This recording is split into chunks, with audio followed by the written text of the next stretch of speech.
Welcome back to the National Hockey Podcast. I'm really excited about this episode as we start the season this Thursday with the New York Islanders.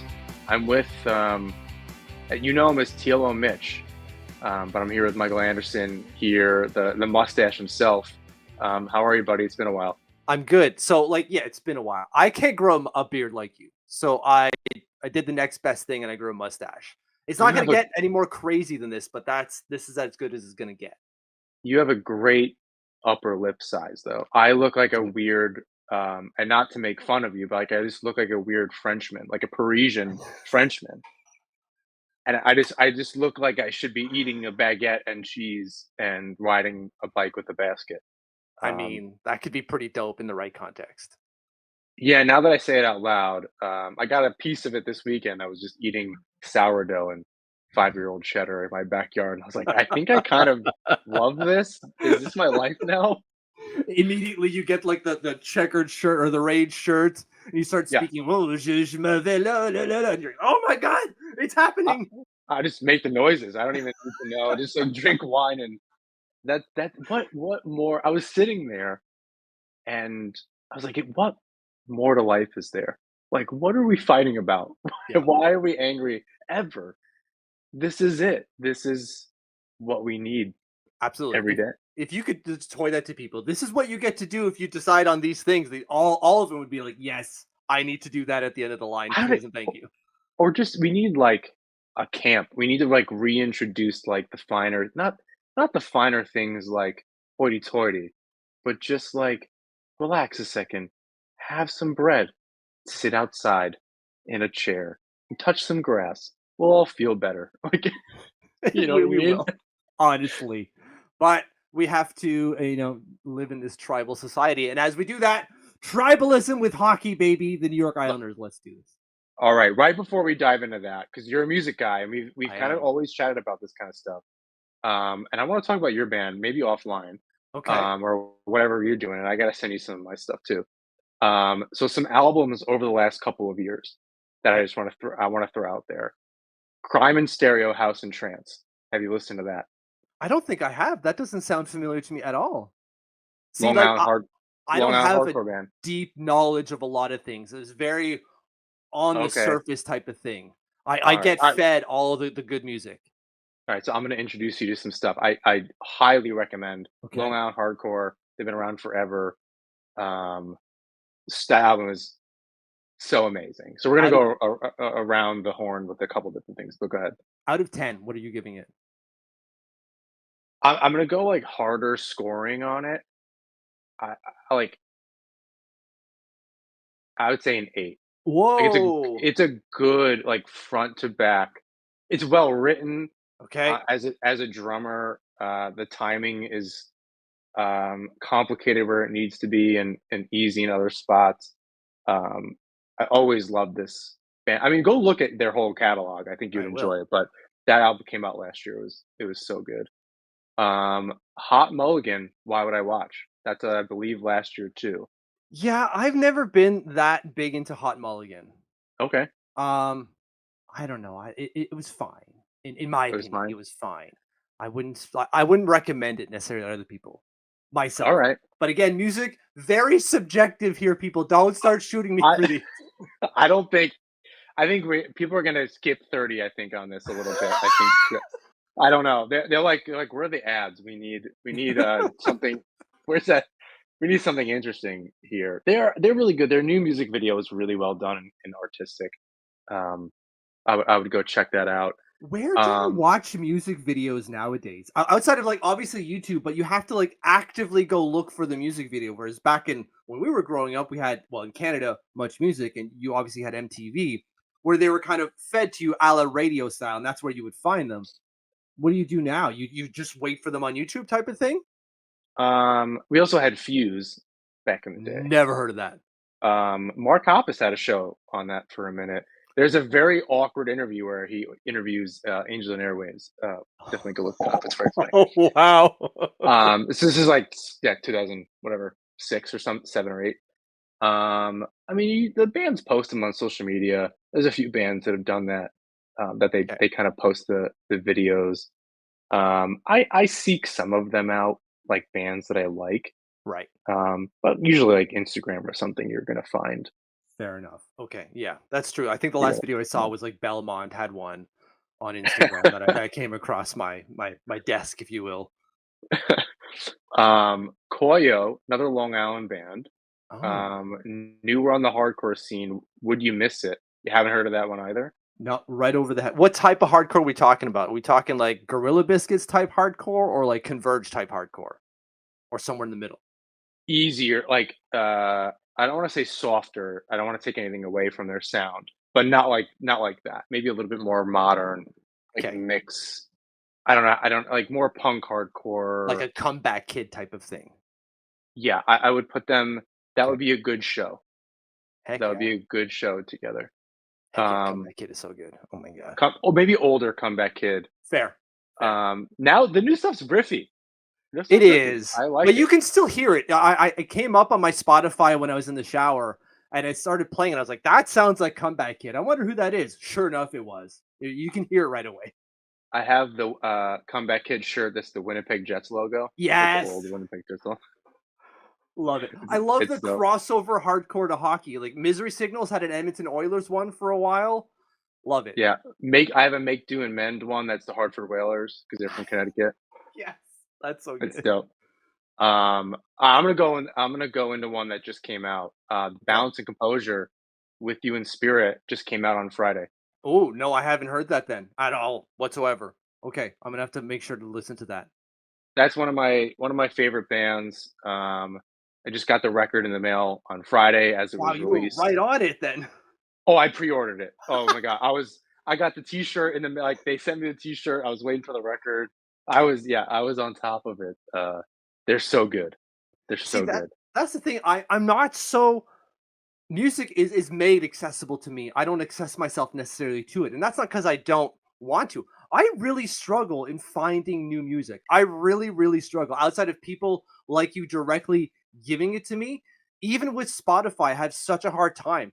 They'll give me a playlist. I'm like, yes, give me this hardcore playlist or this punk playlist. And they're like, well, here's 15 minor threat songs because you listened to them once. You're like, That's funny. once, guys, come on.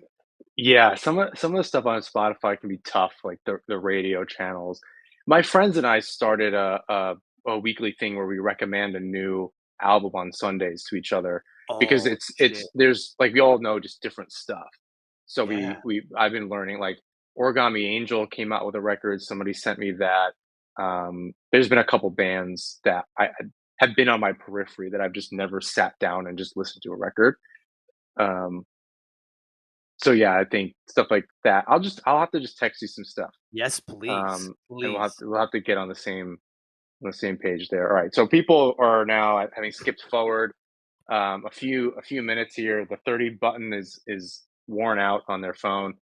Um, we need to talk about the roster moves, but I do want to start with Yeah. Bridgeport, with Yep. the JV Islanders, as it were. Yep. Um, you're kind of my insight on this. I think you're a lot of people's insight to the any kind of prospect, specifically Bridgeport. So I need a little bit of an education. So they got underway. There's college kind of going on. Yep. Europe is always a little bit earlier. Correct. I think I want to start with somebody that, and maybe he was going around in circles and last season or something, but Hogberg as the number 3 Mm. jumped out at me as something that was, like Skerrick was just kind of hanging around. There was Tikkanen, if I'm not mistaken. Yep. He was also hanging around. He did not have a good camp. No. But Hogberg kind of jumped out as I think, he was drafted. We knew a little bit about him that his name was around, but it's kind of been some time, and now he's all of a sudden there's seemingly a solid number 3 that people were worried about losing on the waiver wire, as of 5 p.m. today, but it sounds like all is well. Tell us a little bit about Hogberg, what you saw in the preseason from him. Yeah, and him as the number 3. He's so he's not massive, right? He's 6'3". I forget his weight. Not that the weight necessarily matters. He's 6'3", around 200 pounds, something like that. He's not big, but he's not small either. And the thing is, the reason I bring that up is because usually big goalies aren't necessarily mobile. They're more shot blockers rather than shot stoppers. And what I mean by that is that their athleticism isn't the main part of their game; it's positioning. The thing with Hoiberg is that he's got a little bit of both. I'm not going to say he's full Jonathan Quick or he's full peak Robin Leonard, but he's kind of a mix of the two. And we kind of saw that through preseason, where he didn't need to get himself into like these, Jonathan Quick like saves where he's diving across the crease trying to get whatever paddle on it, because he's typically in the right situation. And he's big enough where he doesn't need to make these sweeping lateral moves just to get over to the other side. He's a nice calm presence in net. Now, of course, he's not fantastic because if he was, he'd be rooted on an NHL team. He was already part of the Ottawa Senators for a while and didn't do that well. Although, to be fair, the Ottawa Senators, my hometown team, are straight up garbage when it comes to goalies. Yeah. Look at And what happened to I Connor Powell. misspoke about the drafting. I think I mixed somebody else. So obviously not drafted by the Islanders, who's No, the Ottawa Senators organization. that's right. And so we saw him play there for 3 full seasons, maybe not full. It was he maxed, what is it, 24, 14, and 4. I can't do quick math, but those. Almost no games. Even in the AHL, he was playing almost none. Yeah, he flipped between the AHL, ECHL, and the Ottawa Senator system. Went to Ottawa, had a few games there, but again, Ottawa not very good when it comes to nurturing goalies. Recently, they had a whole heck of a lot of success in like the Robin Leonard era, and then just fell off a cliff recently with that. Maybe Linus Allmark fixes that, but with Hoiberg, you're right, a good number 3 that helped bridge the gap, at least mentally, for most of us, maybe myself included, when it came to the revelation that Ilya Sorokin might have been hurt, right? When Elliot Friedman says like there might be something going on, and then Patrick Roy randomly just like, yeah, he's got back surgery. Dude, what kind of back surgery? How invasive are we talking about? But a lot of that was assuaged, if is the proper term here, when we saw Marcus Hoiberg play in the preseason. You're like, okay, we've got a good backup. We know what we have with Varley. Now we've got a good backup, and arguably a number 1 in Bridgeport. So the crease should be steady in Bridgeport this year with Marcus Hoiberg. And he'll get some games. I think I, it's a big deal if he plays 40 or 50 games in a season because he's never done that before. that's true. Not in North America. You're right. He played at least 40 games in the last 3 seasons in Sweden, 41, 43, and 40, but not in North America. Different game, different all the thing. Yeah. Yeah. So it's been a little bit of time, and um, that schedule is harder. So Yes. it's harder to rack up, and that's why I put that number so low. So if he plays 40 games, I mean, if he just plays a career high in this year, I think would be a kind of a victory to show what he can do. Hmm. It's hard to be consistent because sometimes you're playing 3 games in a weekend. Yes. So you're maybe playing 2 of them, depending on how the first one goes, or maybe it's your weekend to play the middle one, depending on who the opponent is. So it's a little bit hard to rack up It those is. numbers. Yeah, and then so now in the crease, you're going to have some combination of him and what I assume is going to be Jakub Skarek as the 1A, 1B situation, if you will, between the two of them, I Yeah, think. is Skaric? Does he have a ceiling as an NHL goalie, even a backup, or he's just a? Is he like quadruple A? He's Americism. I think I've used that in my last episode too. Like, is he just, or is he just purely an AHL goalie? I think the ceiling is AHL goalie. If there's a higher ceiling, I have not seen it yet. Outside of 1 month, I think it was 2 years ago. So he was goalie of the month in January in the AHL 2 years ago and never recovered that form. Of course, there was an injury that kind of set that back after the Player of the Month award, but we've never seen that player since. Also, to be fair, Bridgeport hasn't necessarily been good either, but we haven't seen him steal games. Is a thing. Rarely. He might do it because goalies can probably do that by accident, especially at that level. Um, but he doesn't do it in any way, shape, or form where you can rely on that, where you know that he's going to give me X, Y, and Z in the crease. It's a complete random. We don't know what we're going to get from Jakub Skark, which is not good for a position that's already in and of itself voodoo. Yeah, that's a team that I think as a whole, it's as a question to you, it's is it hard to evaluate any of those players? Like, what are I think, like I said, I think not seeing the team as a whole struggle. I think a lot of people have questions about the forward group not having produced anybody since Brock Nelson. Yeah. And the D group, there was a time when the all 6 defensemen were homegrown, which Yeah. was amazing to see that and really good. It wasn't like, yeah, it's just six schmoes that happened to come through Bridgeport. No, it was really good players. Um, that's dropped off for a while. There's really not like McLean is, I don't know, kind of magic out of nowhere. And it's not like Yeah. I don't think he was drafted here, just a Yeah. guy.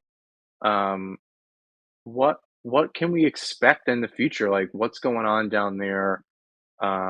There's coaching changes. Yeah. I think varsity and JVI also. What can we expect? Like what's happening there? And is there kind of I there are a few players I think that stand out, but as a whole, Yeah. anything to look forward to. Like you mean transitioning into the Islander system type of thing? Like moving up into like the senior Islanders looking I forward mean, to? yeah, I mean, even just to keep your eye on this season to be like they're close. The Islanders roster is a little backed up right now. Obviously, Siplakov throws a wrench into that when there could have been an opportunity. Then we're going to talk about Engval being sent down, but he also throws a wrench into obviously he's going to play in a top six role there. If not on the first line, they have bigger problems, I guess. Um, but who on the Bridgeport Islanders are we looking for a big season? As the next couple of years with New York Islanders. Alex Jeffries. Not that no disrespect to the Williams Foles or the Lucas, who Cali Udilis, or even Isaiah George. Fantastic prospects in and of their own in the position they play. My eyes are all I don't know why I keep looking at my other screen, making sure I'm reading the right name, I suppose. But Alex Jeffries is the guy for me. I've loved this kid ever since we drafted him. I interviewed his coach when he was a freshman for Merrimack, a true freshman, like first year in pros. It was just he played every situation. He played power play, penalty kill, 5-on-5 as a freshman in the top six for Merrimack, which wasn't as big as a program as it is now, mainly because of the impact that Alex Jeffries, amongst others, had on that program.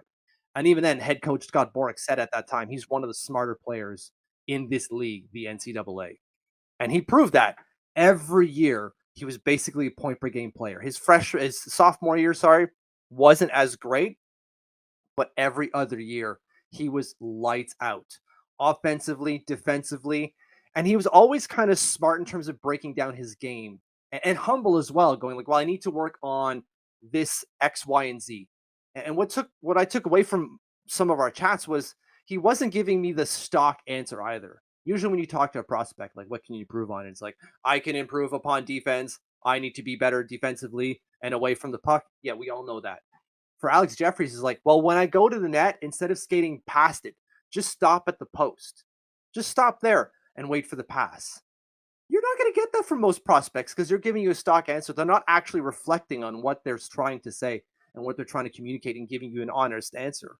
And there's nothing PR related to that, obviously. He's just giving you a straight up honest answer. And that kind of struck me throughout it. And then you look at the production, and the production, even in this short stint with the Bridgeport Islanders last year, there's a lot to like in Alex Jeffrey's game. I think his ceiling is middle six winger in the NHL. Um, can he get there remains to be seen, obviously, but I think that that's the ceiling for him. And that's exciting for what is a fourth round pick. No, I mean it's always a mix, right? Like the Yeah. first round picks are never what you think they are with the fourth round picks too. It's always a little bit of a surprise, like you said about goalies. It's voodoo, but Yeah. as time goes on and it's better competition, it's harder to find who are the players that after the first 15 or 16 picks, Yeah. um, it kind of levels out. It kind of flattens out a little bit. And yeah, and for a player to understand those little things about the game, and my guest last week, Brett, and I spoke about it. Like I think it's very funny at every level. You can say the same things about players, so Yeah. it's very interesting to hear that somebody going on to the pro level. Yeah, I just need to stop at the net. Yeah. That seems like a really basic thing, but sometimes when you're at that level and things are moving so fast, it's hard to get away from. Or it's easier rather to get away from the basics. So it's good to hear that he's being able to be reflective and that it makes it he's hearing it right now. He's got to do it. He's got to put the game together. But it's very cool to hear that he's at least trying to take some of those opportunities to learn. Yeah, and and pulled it year apart. over year type of thing, you're seeing that growth, that mental growth in his game, and then obviously the physical growth in his game, and just the growth in his game in general when you're seeing the on ice product. This kid's a total package, and I don't want to say he's a blue chip prospect. Please don't take my words and say like top line winger. Here we go, Matthew Barzal. Your gift is here. No, it's middle six winger, which is still great. You obviously need middle six wingers, and if you're finding them in the fourth round, even better. It's taken a little while because he played that fourth year with Merrimack, and we were all kind of like shaking in our boots, thinking he might go free agent. He did not, but my eyes are all on Alex Jeffries this year in Bridgeport, amongst other players, of course. No, I like that answer as somebody that stands out specifically, and it's interesting of the players you mentioned, William Dufour not mentioned there. Yeah, yeah. Is there so like obviously like Isaiah George is a defenseman, so there's some other players kind of mixed in there, but why not William Dufour? That's not me being down on him at all. His skating was my main knock against his game when he went from the juniors to pro. Like his skating isn't great. Like he's got to improve on it, and he did. Over the summer, skating was fantastic, and even through preseason, his skating was great. That was not letting him down. The mental game, as he even alluded to, let him down last year was a real negative factor for him. He's taken steps to remedy that. If it works remains to be seen, obviously, but it's clear he's got his mind in the right place. Like I'm trying to fix these specific issues that plague me year over year. I just worry that it's just not going to come together. I worry when a player like him has maybe just a one-dimensional game, just like Oliver Wahlstrom, right? And same thing with Cole Eiserman. I'm just a little bit worried. I think Cole Eiserman could be fantastic, but I've been hurt too many times by Islanders prospects drafted in the first round who are really good goal scorers who don't turn out to be anything. Kiefer Bellows, Oliver Wahlstrom. I mean, there was just a kind of a raft of those players, though, right? Yeah, From Nino turned out at some point to do that and yeah, be what would have been a really good player for the Islanders right now. Frankly, yeah. probably, yeah, it's hard to kind of choose uh, where he would have actually slotted in, but easily middle six, like that would have been really good.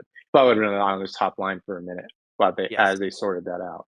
yeah. Um, but yeah, Bellows, Dal Cole, Nino, it feels like it was just like player after player that either they didn't have a pick or these guys just like it wasn't even that they didn't pan out. It Like just didn't work. there was no part of it. Like there was no spark. There was no Right. like, oh, there's something here. It was like, yikes. And and like Nino took a minute. It wasn't like he just went to Minnesota and blew up. Like That's it right. still took him a little bit. Granted, he was really young. Um, and his experience here, 55 games alongside Marty Reasoner and a bag of pucks probably wasn't uh the best introduction to the NHL, right? 1 point. It was it Uh, was single digits minimum. Single digits. It may have been a goal and assist in 55 games, and I would have been pissed too. Yeah. And that that was in a an era of um, Mike Leboff and Dan Saraceni call that the mercenary era of the Islanders. And I Yeah. can't forget this. They sometimes they just phrase things. I have another thing that Mike said later that I'll bring up. Is like I can't say it better than that. So I'm No, just and gonna they're right. I'm gonna say. So yeah, Whatever it was just roving mercenary wanted some money that we had, they're like, "All right, come on in, I guess." yeah, just random. Yeah, it was like Marty Reasoner, who Mike Sillinger. I'm thinking of guys just like that were good at face-offs. It was just like Right. that was their shtick, and they're like, come sign a contract, like whatever. We have a spot. Um, Please take it. yeah, like Mike Sillinger on his like 38th team somehow because six of them are now defunct. He like Yeah. played for Quebec and Colorado. Like, oh, dude, yeah, come to the island, make it. We'll sign off on your last deal here. Yikes. Yeah, so we've had a little bit of a journey. So I understand with Cole Eiserman how you can be a little gun shy there. We didn't hear a whole lot about Dufour Eiserman in the preseason or camp or anything. It was really, Mhm. I think Siplikov really took the air out of the room. He took up a lot of oxygen. Yeah, well, like, so Eiserman wasn't there because NCAA players aren't allowed because NCAA is gonna NCAA it type of thing. They're not Okay, allowed to have wasn't it there not even prospect camps in this like earlier in the summer? Nothing? prospect camps, I think, early in the summer, but, or prospect, like, they're not allowed at development camps. They're Got just it. not, You're unless they teaching me things. I feel like, and if I had a podcast, this would be embarrassing. But but they're not allowed unless they would have to forfeit, like, their amateur status or some garbage like that. isn't that's changing a little bit? It As is. it was just interesting, and I didn't put it in my notes here, but it is interesting, and I wanted to get your thoughts before we dive into kind of fully into um, all the shenaniganery that kind of happened this week. Um, the major junior rule that they can play NCAA. Yeah. How do you see that impacting things kind of on a global level, and even just individual players that you've had an eye on, and different leagues that now you can play a year of major junior and be like, okay, I'm done. I got a deal. I can go play, or no, not a deal. I can go play NCAA one way or another. It What do you just think about that? it opens things up big time, and it's not just gonna open things up in terms of CHL players going to play in the NCAA. It might also force the CHL to change some of their rules, right? Because the CHL has a rule with the NHL, or an understanding with the NHL, that players, um, who are drafted as CHL prospects cannot go to the AHL until they're 20 years old. Right. Right? And so that might change if, like, well, then all those CHL players are just going to go to the NCAA. Basically do a Bodie Wild, if you will, almost, right? Remember how Bodie Wild had committed to college, so was technically a college player in the draft, but then went, I guess, decommitted from two. It was like University of Michigan and someone else. What a wild. I didn't want to dive into that because that's messy, Yeah. but what a wild journey. Yeah. Again, another guy. I don't think he was too high of a draft pick, was he? Second round. Like Uh, 41 or 42, something like that. Another guy that just like maybe for a host of reasons couldn't couldn't hack it, but certainly not with Lamorello. That's for goddamn sure. That's right. Um, yeah, so it's interesting that thinking about it both ways. Is there a big just as a Canadian hockey fan, I think you would have a perspective on this, and you're connected in this kind of the prospect world. Is there an eagerness, like this desire for Canadians, more Canadians? There's already a big draw to NCAA. Are they were they looking for a way to play more? Is that just an American audience and there's the desire to do that? Well, not necessarily. You're not going to see like the flood of the top guys, because we also have to remember the NCAA doesn't play the same number of games as the CHL does, or even European pro leagues, right? Which is why Eh, Russell left UConn to go to Finland years ago, because he's like, well, I'm going to play double the number of games, and COVID was also happening, so like, I'll just go to Finland and play twice as much with men. Big win. Yeah, I don't understand. It's interesting, and maybe you can educate me on this too. What's the appeal to the NCAA game when you're playing? If you make the Final Four, what are you playing? 40 games? Something like that. Yeah. Like it's really not a lot. What's the appeal for development in that way versus, or is it just another avenue? It just happens to exist, and you're taking an opportunity while you have it. I think there's two different, maybe more than two, there's maybe three. Definitely, it's another avenue, and NCAA is very competitive. It is a strong league, and development wise, you can see the direct correlation between playing well at the NCAA and playing well at the NHL. So you can see that, and then the pathway to the NHL is maybe a little bit more direct than it is for the CHL. And then you add the whole like education element on top of that, because a lot of these kids aren't going to play their careers throughout their adult lives isn't going to be NHL hockey, most of them. So if they can get a Ivy League experience, maybe not Ivy League, most Ivy League teams aren't very good in the NCAA at hockey, anyways. But if you're getting even a decent education, I brought up UConn or Notre Dame or Michigan or University of North Dakota, like, if you're getting a stellar education and probably one of the finer hockey programs outside of professional hockey, That's a win, man. That's a win. I would do that if I was a kid, for sure, without question. If you have that opportunity, yeah, I Yeah. always thought playing, if you weren't gonna go pro, finding a way onto a college program, even D3, Yeah. and having a good time, kind of as an Oswego kid, go Lakers. Like there was and if you I don't know if you remember Eric Selleck back a Yeah. few years ago, made his way. It didn't wind up super great, but you know, you could see him at the end, the D3 level, just like a man against Yeah. boys.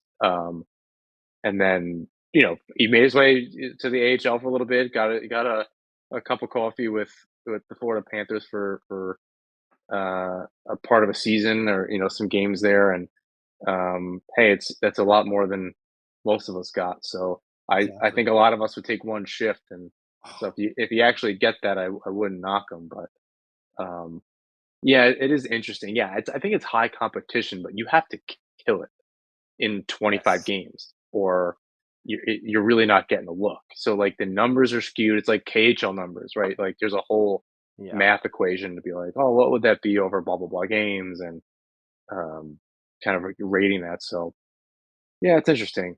Um, I think just an avenue, and being in front of an American audience and being closer to some of those NHL teams, it's Yep. easier than going to like the Western League in some small town somewhere. You can have a prospect and you're the Detroit Red Wings. Yeah, it's in Michigan. You're in Minnesota. You're right there. Exactly. So a lot of teams to be in front of.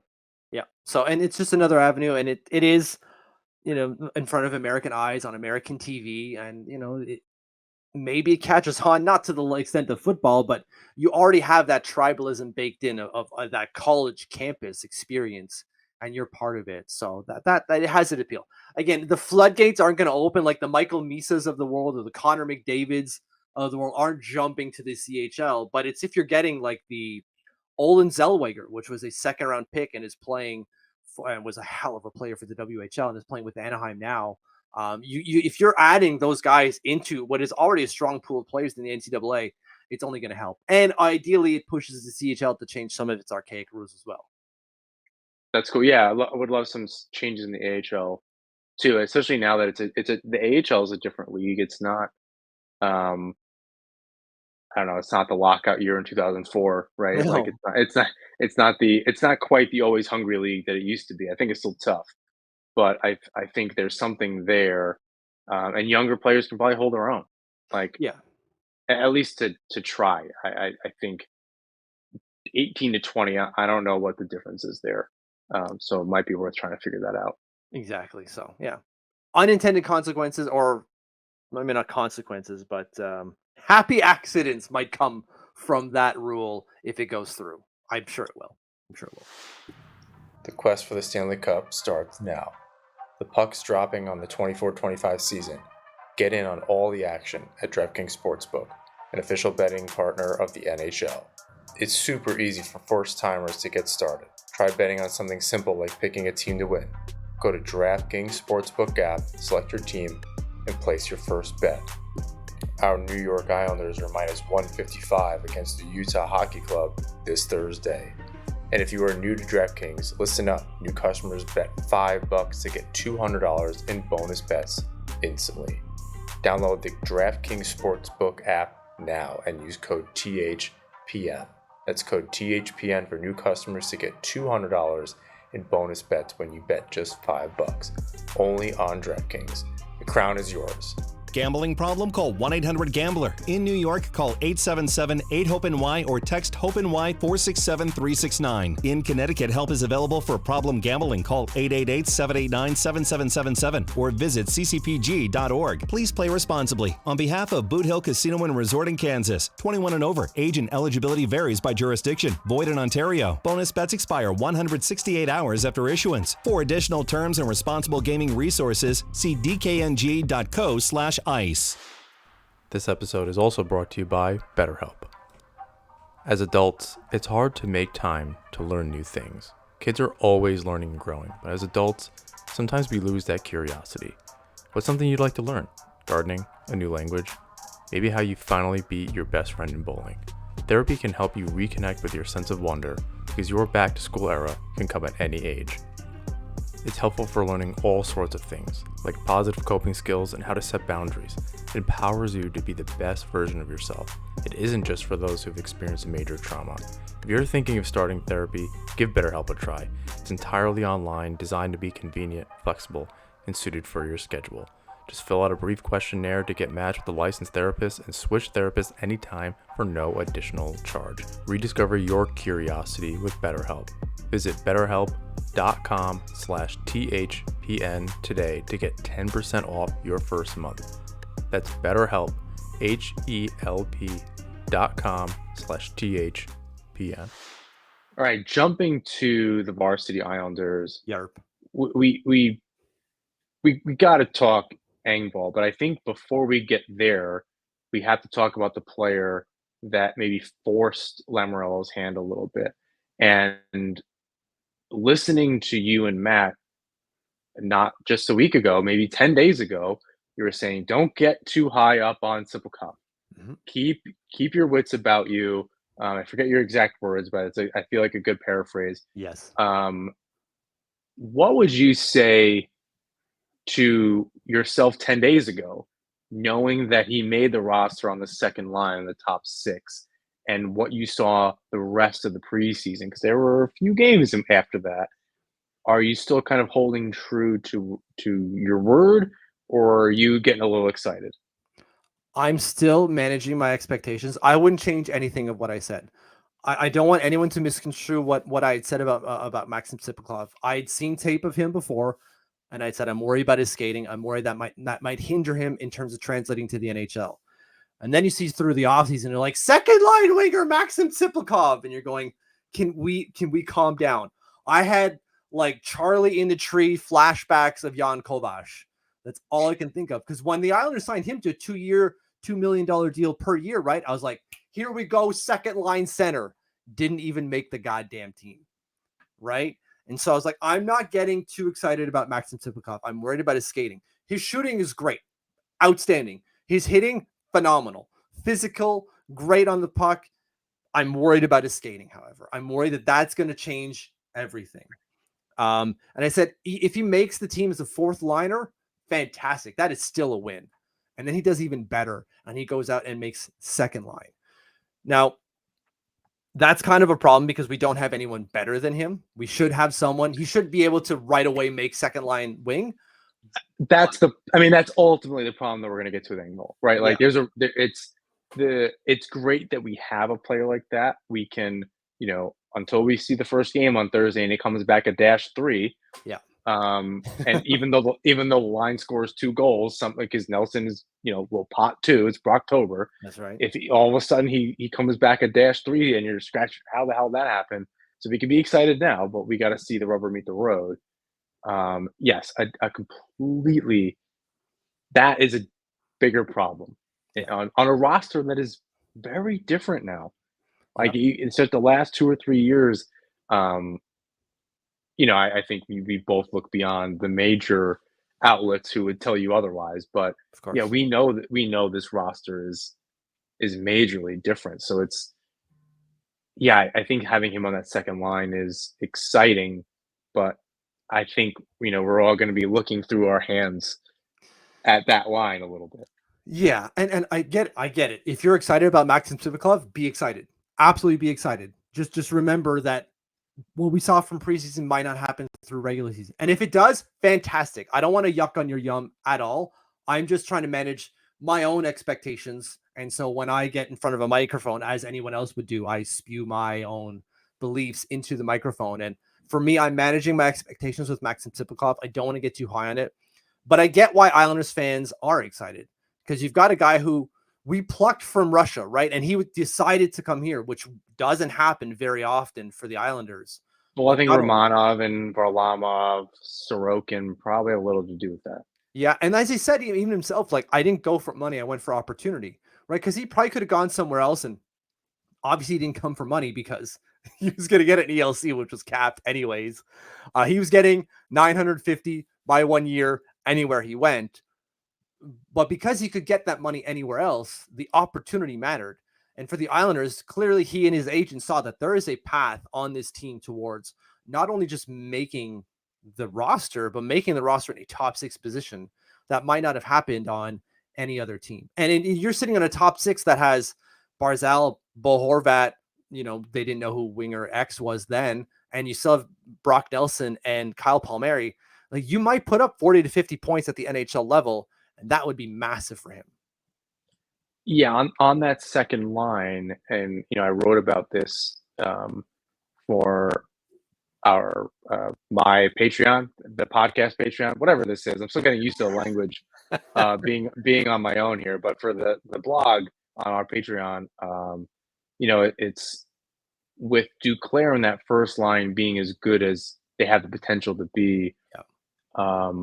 You have a veteran third line that can kind of go out there and maybe play a little bit defense, but I think score some goals. Anders Lee can still, fingers crossed, I think 15 out of him this year would be more than respectable. And Peugeot just being any sort of consistent would be great. And Holmstrom, how can they kind of put that all together? That second line, I mean, people just keep other teams don't seem to take Nelson seriously. No. So with Palmieri full year being healthy, that line could be really dangerous. And I think his skating, I don't like talking about myself like I play in a beer league. Like, I'm not the fastest skater. Right. I think it's just a matter of being where you have to be. Like, I think if you're just able to play on that line, and I think what I said last week was more than anything, and what we're seeing from Duclair, Horvat, and Barzal is chemistry. Like, they literally just have to pass well and play off of each other well. The skating, yeah, throughout the season you'll see it get better. He'll kind of figure out, he'll find his way. But if he can just, the little goofy, Sean Avery type bullshit in front of the net is so good. It is. I think it's just kind of finding your way, getting that confidence a little bit. And, the wake up call for him, other than like getting this opportunity, is, and maybe this is a good segue after we get done with Tsyplakov, is seeing what the coaches don't want. Yeah. There's no way he could look at Engval and say, "Oh wow, like, I'm a better skater than that." It's no, I'm so much worse of a skater than that, and I still made it. I have to find other parts of my game that help round this out. So I think that's kind of the big piece here. Yeah, and you saw how that translates through the preseason, where and he plays on the perfect line for that, right? If he's not a speedster, maybe don't put him with Matthew Barzal. We saw Anders Lee kind of struggle with that last year. But you put him with Brock Nelson and Kyle Palmieri, who aren't slow by any means. They're NHL average skaters at the worst. And you put him with them, that matches maybe his skill set a little bit more, where he could be, as you were saying, a little bit more cerebral out there and knowing where to be and knowing how to interact with his teammates on that line. And then just let the rest of his skill set shine through. Like that slap pass to Julien Gauthier still gives me chills. That was so good. It's so good.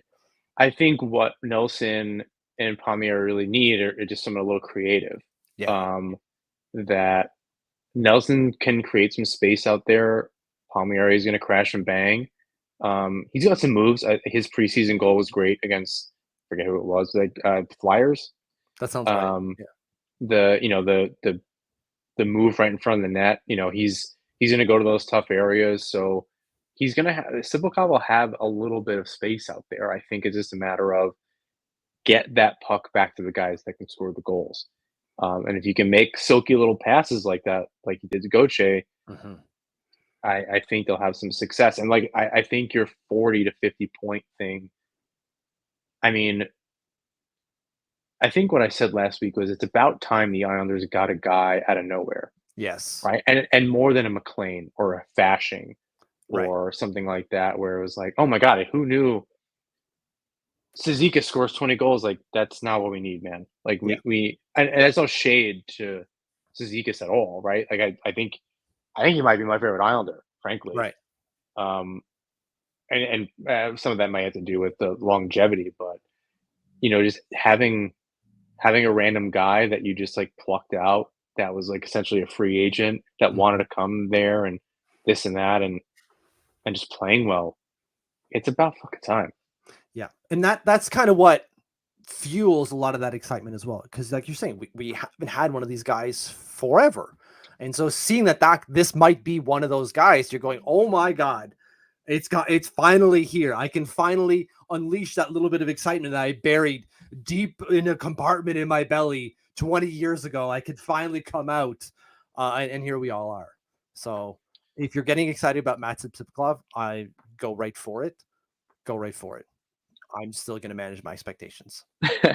So I think, the second line settled, and, you go down the roster a little bit and you say, okay, Holmstrom solidified his spot. I don't know there's a whole lot to say. It feels like last season they just saw what he was capable of. He had a good camp and that line played well together. I don't know there's a whole lot to say there.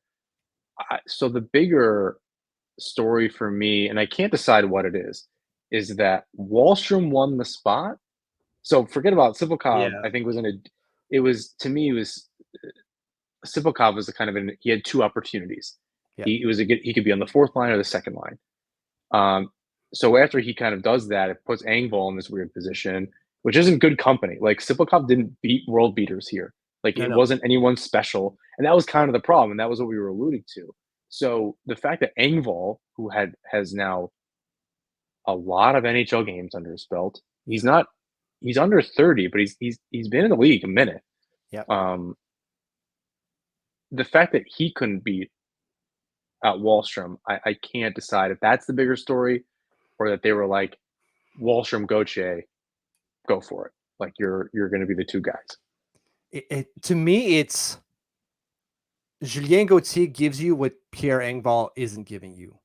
And then Oliver Wahlstrom gives you a little bit something else. He gives you that physicality that Pierre Engval just doesn't give you, which is maddening for someone who's 6'4" and built like a coloss. Like he's muscle. He's got so much muscle, but he doesn't use it. And the frame, like you have all of the tools, then you don't use it. It's so maddening. If I had those tools, I would use it. Yes. And he doesn't. And so Oliver Wahlstrom kind of gives you that more Cal Clutter-Buckian kind of feel, right? Cal's two main things, or he hits anything on skates and hits them well, mind you. Like how many penalties did Cal Clutterbuck get because he hit someone? Very few relative to the 300 plus hits he got every year. And his wrist shot. Oliver Wahlstrom's got more than just a wrist shot in his locker. So it's kind of Cal plus. It's can Oliver Wahlstrom give you a little bit more of that forechecking? But Julien Gauthier gives you that. Pierre Engval wasn't doing that at all. So the word that Lieboff used was seductive. And I think the three of them have these aspects that are very seductive. And you go, oh, man, but Engval is so silky out there. He could skate. Yeah. Then you got Wahlstrom's got such a great shot. And Gauthier is, oh, man, but he's just so quick out there. Yeah. And that's it. They're very, talk about one-dimensional. Although Wahlstrom, it's a great shot, but he misses the net a lot. He makes one mistake, he gets down on himself. It's a whole thing. Happens every time he's in the lineup for 2 or 3 games, and then it's just rinse and repeat. And Gauthier was, I think I wrote 100% as built. The flashes of skill, and not all Swedish, no finish, and just can't get. And then Engval, just somebody that can skate. It's wild that he lost his job because, like you're saying, there wasn't anyone fantastic. You're right, because you're talking about like the seductive aspect of those players is what kind of keeps them in there, instead of like they have so much to offer that we can't not have them here. Right. I mean, and you got to include Holmstrom in that mix too, right? So you lost your job to 4 other people. That's a lot of people who, none of which I think together don't have your NHL experience. That's something. Not, yeah. That's I mean, and I think Engval also came as built, and we were hoping that initial, when he came over in the trade, that half season was who we got. Yeah. And I think that's, at the time, I don't want to rewrite history. I think at the time it was, okay, it's a long deal, but if he can just do this a few times, I don't care what happens after that. But it was just Yeah. then the first season of his deal. What did he get? 24 points or something like. He was like a half-point player on pace when he played with us. Yeah, so like it's hard to wrap your head around keeping a guy like that around, and like who said this? Maybe it was another anxiety thing. It's like there's no shot to give him. This No. happens to him all the time. So with the other players, at least it's you can cycle between Goche and Wahlstrom. Who's on it? Who's got the fire? Yeah. And when the other one doesn't, put the other one in. Who are you playing? Exactly. You need a little more speed, a little more grit. It's whatever. And you can even, with Holmstrom kind of mix and match a little bit because Cizikas and McLean's a different. I mean, different in that it's not Clutterbuck or Martin, but it kind of turns the clock back a little bit on that fourth line.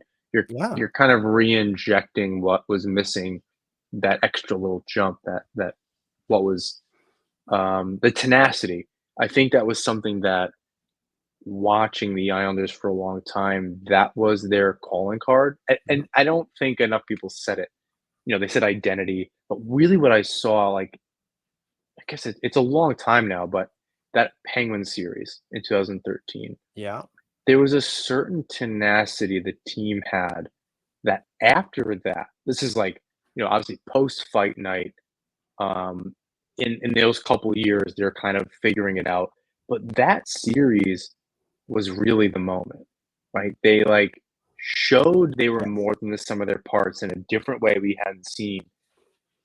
And that was really where that fourth line the team identity came to Yeah. form. With the two of them, they can capture some of that. And I think it's important. Yeah, I like what you're saying in terms of you fuel the fire of competition basically by having those guys. Like, you're not performing, great, we'll throw someone else out and he'll give us something different than what you're giving us. And if it works, we're going to stick with them. So you better shape up or we're going to ship you out, type of thing. Maybe not quite literally, but you all Yeah. understand what I'm saying with that. Make us make hard decisions. Correct. Exactly. And so you're forcing that upon them. And if it works, like, those guys can jump up the lineup pretty quick. Like we just talked about, Maxim Tsyplakov is sitting in a second line position. If things don't work out that quickly, you could be jumping into a second line position if you do well. Like, the door is open for that linear growth and it's easy to see. So like, if you just perform well, you can see yourself not sticking at like 10, 12 minutes a night. You could be jumping to 16 minutes a night. And that would be huge for all of them. Big And character and, game.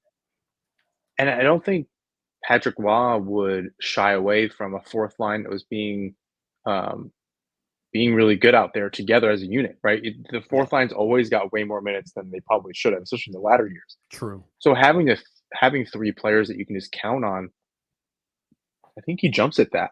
I think he's going to continue to utilize four lines, which is probably why you don't want Engval around. I'm going to use that line. I can't have a liability out there. I can't have a question mark. No. And if I do, it's going to be two guys fighting over a spot, or at least something we can use. I got two guys that can skate on that line. I don't need a third guy. And if he's not going to throw his body around and he's going to go out for a figure skate, we don't need that. No, if he's just going to be a passenger out there, we don't need that. We need some drivers on the line. We need all drivers on the line all the time. And it's only to our credit that we're going to be able to roll, or to our benefit that we're going to be able to roll four lines specifically.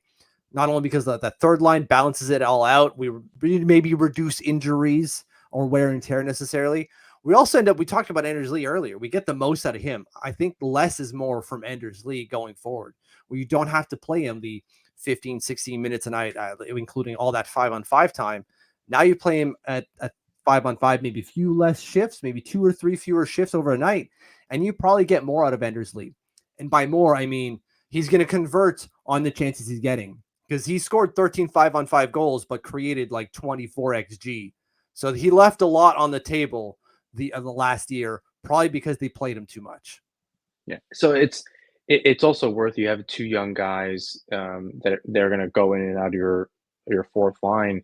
You can rest Anders Lee a shift or two. Like you can just throw out legs. Goche, Pejos, Holmstrom for just a shift, and just league, take a breather. I don't know exactly how that works. In my head, that's how it works. But Right. at least it gives you some versatility down there. You Exactly. can, with Holmstrom for a second, he's having a bad night. Yeah, all right. So you double shift a guy that's hungry, get him a little more ice time.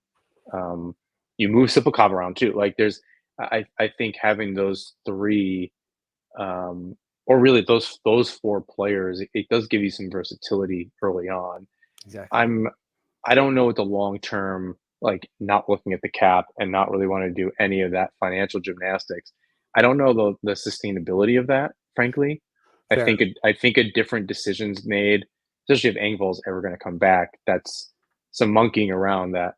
Again, I don't want to think about, but like they have to figure something out. There's Yeah. two players, and they're already guy under the cap. They're already 22 out of 23 on the roster. Yeah. So it's some monkeying around you got to do. So it's not it's so easy to just make a move. Like sending Engvall down and making this choice was pretty long term. Yeah. So it's interesting. Like I do wonder how sustainable, like how short of a leash does Holmstrom have. Right. That bottom six is I think far from solidified. Yeah, and there is certain like we were talking about the positive, like oh, there's all of these good aspects to think of, but there's also the negatives to think of. Like how many times did Matthew Barzal complain that the line that he's on is shifting? There's always someone new in the line, so you can't gel that you can't create that chemistry. Well, when you're shifting around 4 or 5 different parts in that bottom six, well, how much chemistry are you losing by doing so? So there is some negative to that, of course, as well. And so how long can we keep moving the chairs around to try to get the best out of these guys? You're right. I don't know if it's sustainable for a year to 2 years. Like we might have to settle on at least most of them. Always one rotating chair, but at least most of those guys need to be pretty settled. Yeah, I imagine Sipakov can maybe dial in. I'm confident in Holmstrom kind of not being bad. Yeah. Um, and at least, if there's going to be an Engvall in the lineup type of player, he's playing on the PK. He's playing against other teams, top lines in a shutdown role. You need that stuff, and he's cheap. Absolutely. Rarely have the Islanders gotten guys like that to kind of stick around and be cheap and good. That's right. So that weren't like a Kyle McLean or a Hudson Fashing. So it's kind of nice that they have that ability. On the fourth line, I'm kind of confident in McLean and Cizikas to hold it down, no matter who's playing next to them. I think so. But someone's got to catch. Like Yeah. they really do have to make Watt and Lambro have a hard decision to make. Yeah, you don't want to give them easy decisions or too many easy decisions. You don't want 3 guys crap in the bed here. You need them all to do at least, like you're saying, McLean, Cizikas. That seems pretty standard. Although we saw Hudson Fashing have a really good year and then not so much after that. So like, who knows with Kyle McLean? I think he'll be fine. Ever since that playoff series in Bridgeport, it was 2 games. He's got that like dog on a bone kind of mentality, and it hasn't gone away. So I think he'll be okay in terms of what he gives you. But the other guys, they got to catch. One of Julien Gauthier, Oliver Wahlstrom. I don't have a favorite, but like let it be Oliver Wahlstrom just because we drafted him. Please let him figure it out. Oh my friggin' God. But Yeah, we'll see who does. Yeah, I think it's just a matter, choose the part of your game that you're finding success with and kind of dive in. If it's you being a little more physical and less of a shooter, and you're just not that at this offensive player, like just got to adapt. Yeah, Um, absolutely. It's would not what would you had love in to, mind going forward as a kid, but like you just got to do with what you got, man. yeah, your goal is to be on an NHL roster. Kind of got to figure out whatever that means. You want to be in the press box and you want your job to be a suit. Sure, I guess I would be pretty cool with that too. But I don't know. If that's not your goal, if you have a slightly higher bar than the two of us, League minimum, let's go. right? Yeah, like I don't know, hit the net, buddy. Like that's all we're asking for because it's deadly when it's on. Yeah. You just need to kind of figure it out. I just want to kind of zoom out a little bit here to wrap up. Overall, where do you put this on this roster in comparison to the ones we've seen, let's say over the last 5 years or so? Last 5 years. Because it's going back to the longer runs and Yeah. team kind of coming together, and now we've seen some pretty big turnover and a lot of new players. We've seen a lot of new players. I always felt like over the last couple of years, we've always had the most talented squad on paper. Because you even think back to some of those long runs, we had Leo Komarov playing on the top line through that second long run, right? And even that first Barry Trotz year, that was a bunch of misfits. John Tavares leaves. John Tavares is a fraud. That's for my buddy Bill. Just once he leaves and you bring in all like the Valtteri Filppulas, Leo Komarov comes in, right? Like, and you're going, who are these plugs? And it works. It worked. But after that, year over year, Lou Lamoriello brings in more talent. Now we find ourselves with quite a bit of talent on this team. I don't know if it's the best, but that's mainly because I haven't seen what this team can do yet. I think it has a good shot of being the best team we've seen over the last 5 years on paper. We just have to wait to see if that actually occurs. But I think that there's a real possibility there, specifically if our defense could figure themselves out. If Noah Dobson could be just a little bit better defensively, if the P&P could, as Ryan said, find their swagger again. That was a cringe line, but whatever.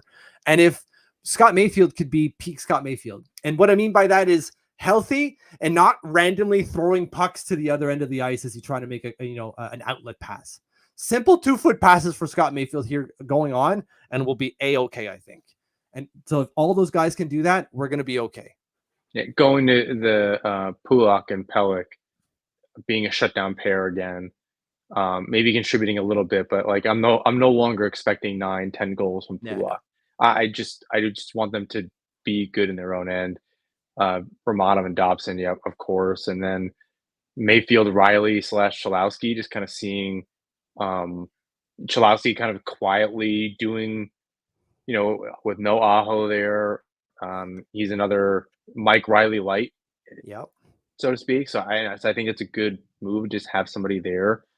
Poor Grant Hutton. Can't buy a spot, Just man. Yeah, I mean, you have a Scott Mayfield. You don't need two. Yeah, it's true. And I think for him, it's because he's a righty. He basically has to go down because looking at the Bridgeport roster now, there are 3 righties with Grant Hutton, Aiden Fulp and Wyatt Newpower are the other ones. Both of them have kind of pro experience. Wyatt Newport has 172 games of pro experience to Fulp's 53, but Grant Hutton's got 245 pro games. He's the number 1 righty on that Bridgeport team. They can't just keep him here and have a mismatch 2 lefties playing on the third pair. Basically, they just can't do that, man. So down to Bridgeport you go, my dude. Yeah, and Mayfield's a piece of work. So it's not like he's just the guy. It has almost less to do with Hutton than anything. And I always thought like, all right, maybe Mayfield won't be at re-signed, and then he did. And I was like, oh, at least we have a Grant Hutton. Just put him in that spot in a third pair role. Like, who cares? Yeah. And it never panned out. No.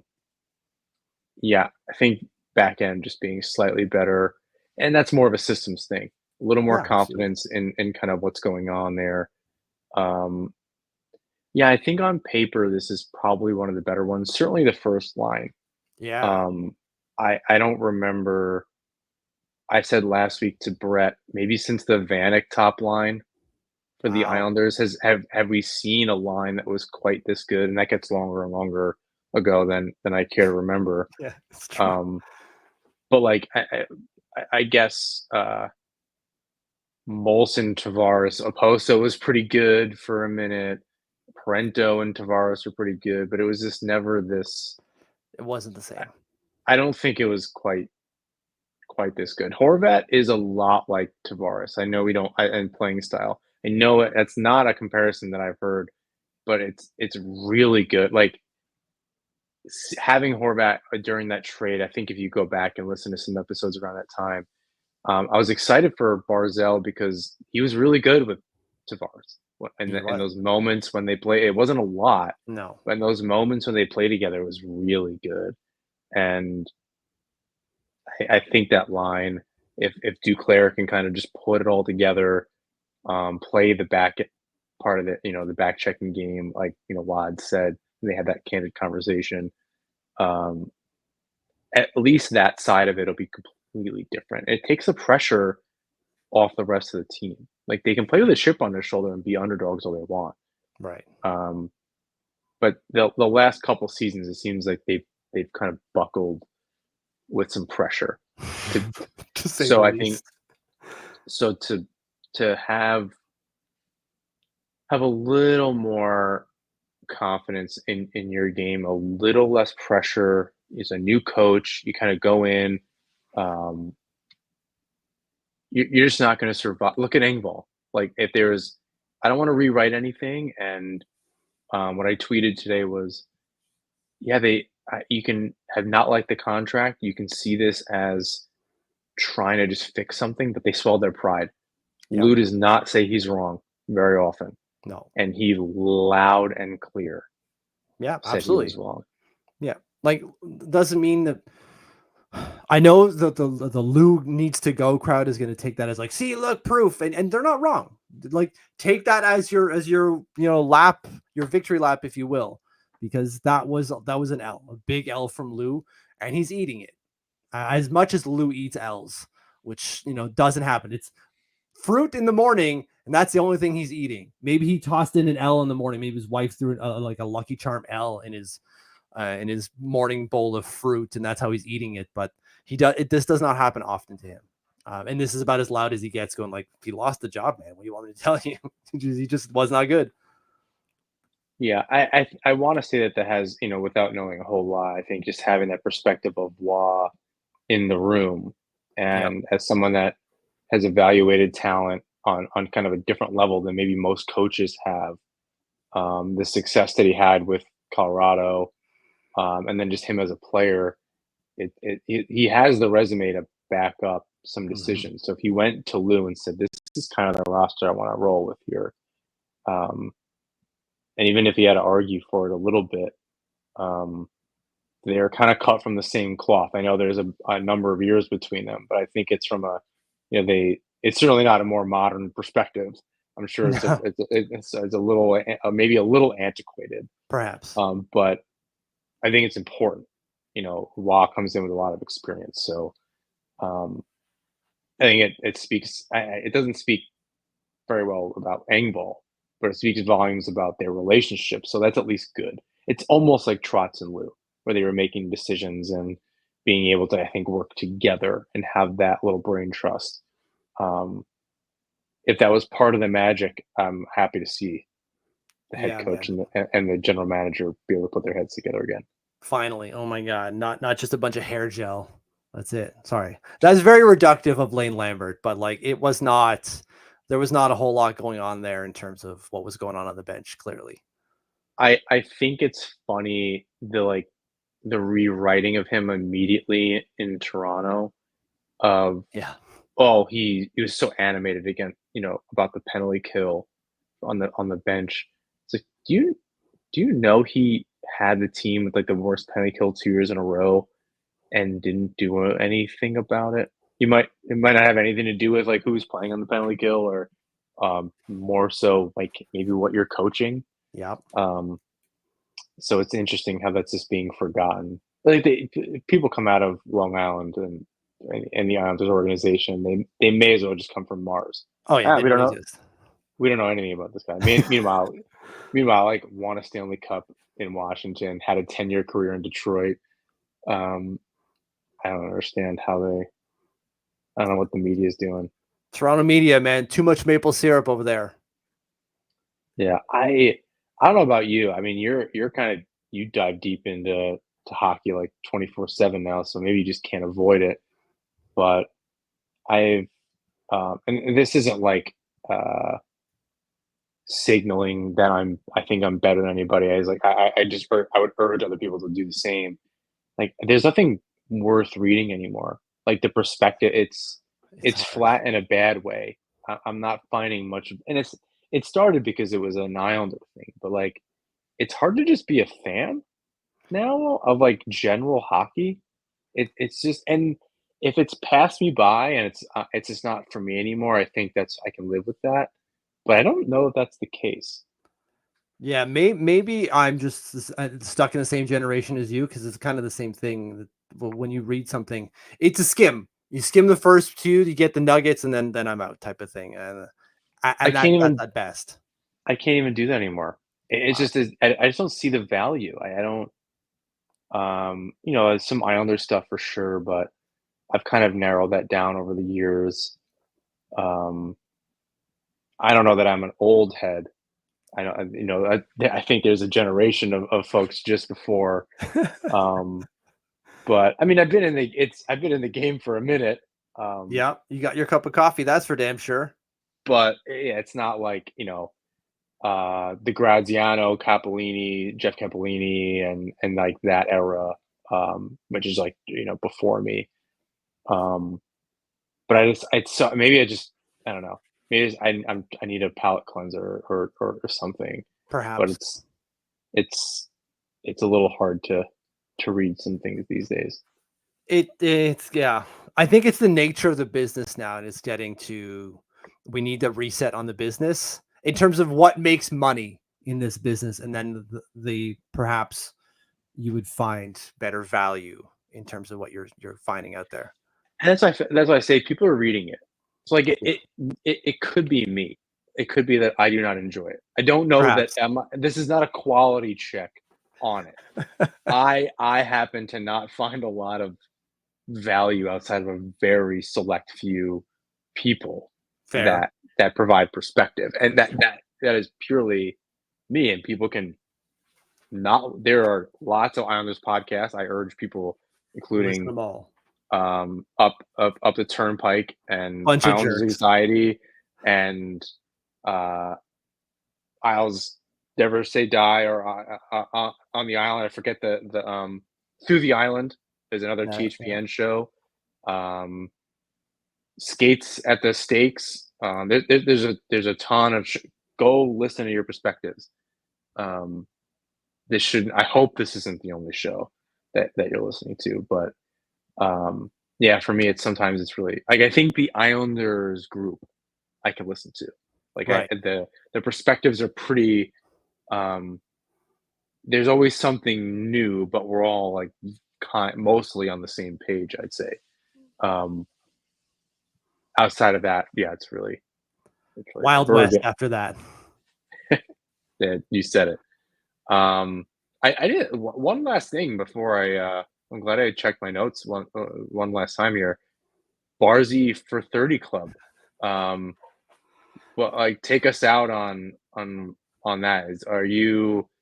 I've heard 100-point season from Barzell, 30 goals. Where are you? I'm at the 30 goal season. Matthew Barzal will score 30 goals this year. Um, he's getting a crap ton of shots, like 240. Let me get the numbers exactly here.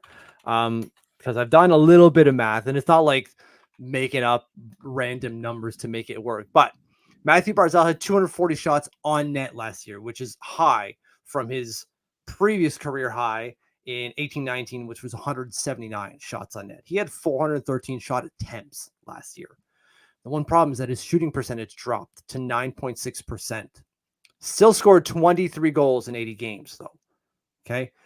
We've seen him through preseason, has 4 goals in 4 games. Guy's shooting, guy's getting him on net. Oh, if only we could play the Rangers every night, he'd be an 80 goal guy without question.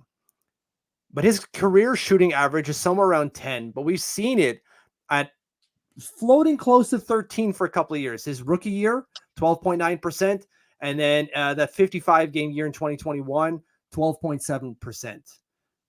If he's shooting at 12.7% and getting 240 shots times 0.124, you're at 29.76. Rounded up to 30. Barzy for 30. Let's go. Barzy scored in 30 goals this year. No question. What do you think? 30, 60, 90? I would love that. Oh my God, that'd be so great. But that's not even that's a tough thing to see. I can absolutely see that. And I'm sure you could too, right? I mean, I've been waiting for Yeah, fair. an Islander with 90-point season. It's been forever. Tavares, did he got there maybe, or was at I least think on pace for it in his like he challenging for the Hart year? yeah, and I think he lost it by a point to Jamie Benn, and that was 86 to 87. You know what I mean? Which Yeah. was like what a horrible like trying to sell the game type of thing. Um, I think that's the last one that was remotely close. I don't recall. And my memory on this is getting worse by the year. So I don't remember an Islander, a 90-point Islander. No, There may not be one in the 2000s. no. The closest would have been outside of Tavares would have been Matthew Barzal in his rookie year with 85 points. It's closest. Yeah. I wonder who the last one was. 90-point, We can at find that least out. 90, which is actually kind of crazy to think about. I don't think Palfi did 90. I know he did 45 goals and like 45, 47, 8, whatever. I don't Right. know that he hit 90 points. Let me go. I'm going to bring it up here. It's going to take me a second to finagle with, the NHL website here, but Yeah, we can we've had figure this out. a bunch of 30-goal seasons. At least Jason Blake had a 40-goal season. There may have been Michael Grabner had close to 40. But 90 points doesn't strike me as something that was. Yeah, it would be crazy if it was 30 years. Like for sure, like 30 years ago, What's your or best bet, or your bet, or sorry, my God, your best guess for the last time an Islander scored at least 90 points? You don't have to give me name. You don't have to, just either name or year would suffice. I kind of want to just go crazy with it, and it's just like Pierre Turgeon. It's a You good know what I guess. mean? But it's like that era. Um, I don't. It's Ziggy Palffy in Yeah, 96, 97. Had exactly 90. yeah. Okay, so and that was like a 45 goal, 46 goal season. 48 goals, 42 assists. So Palffy exactly 90 in 96, 97. And then Pierre Turgeon when he had the 94 points in 93, 94. That's it. Who was the 94 points? Pierre Turgeon. Yeah. So I was like, that was my other. Yeah, that was my other guess with his Ridiculous. short stint. Yeah. So that is horrible. We need to fix that. So Matt Barzell, 30, 60, 90. There we go. We'll make it happen. Mitch, thanks so much for coming on um and for coming on throughout the season. I'll thank you in advance for hopping on here and there. We'll have to do a little music exchange. Maybe we'll throw it Yes. at the end of the episode so that we don't have people skip through the first 10 minutes. I really appreciate it. Where can people find your work? Because you don't have, if you're watching on YouTube, you're not seeing his handle. I'll put it in the show notes. Right. But where can people find your work? Yeah, you don't have to worry about the Twitter stuff. I don't care so, or X or whatever. I don't care so much about Twitter. It's a dying platform in my opinion. All my written work and some video work is at Odd Sharks. So not Odd Sharks, singular, oddshark.com. All my NHL and soccer and political and other stuff is up there when I feel like dealing into basketball or football. And then we have obviously the Islanders podcast, Up the Turnpike. That's on Patreon. We also have a YouTube channel. So Up the Turnpike is where you can hear my dumb voice, followed by Matt O'Leary's beautiful, beautiful red hair and face. So that's where you can find me. Awesome. I appreciate it. For the rest of you, please rate, review, subscribe wherever you listen to watch the show. You can follow NHP on Twitter and YouTube at Nesman Hockey. You can subscribe to the NHP blog on Patreon. It's free. I don't have the patience to make it paid. I'm also not going to do it all the time, so we'll see how often I do it. I probably should have done an Engval, but I was taking the train today and it didn't have Wi-Fi, so that's the reason why I didn't have that today. But check the link in the description to see the first couple blog posts. And until next time, well, let's go Islanders.